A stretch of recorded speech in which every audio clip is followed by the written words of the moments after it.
All right, guys, let's talk a little bit about financial advisors. Do you actually need a financial advisor? Well, you probably could have guessed it, but in my opinion, you do not need a financial advisor. I think they are professional hand holders, and by that I mean the only purpose they serve, in my opinion, is they kind of tell you, oh, it's going to be okay whenever there's a bear market, a recession, and their main role is to keep their clients, obviously keep making money for their clients long term, but to kind of keep them in a mindset where they're not going to panic sell or freak out during a bear market. Because in bear markets, recessions, what we're in right now, a lot of people, which costs them a lot of money long term, they sell out, they panic sell, and they don't get to reap the benefits of the next bull market. So in my opinion, if you're able to pick individual stocks on your own that are quality companies,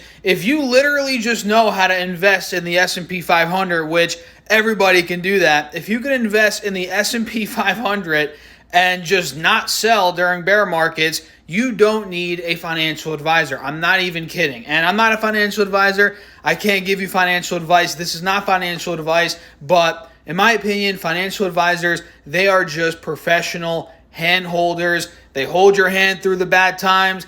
They're somebody you can talk to, but in reality, they charge fees out the wazoo. You don't need them. You can just invest in the S&P 500 and keep buying every week, and you're going to save a lot of money long term from the fees. You don't even need them, right? It's all mental, right? Let me know your thoughts. Follow along for more.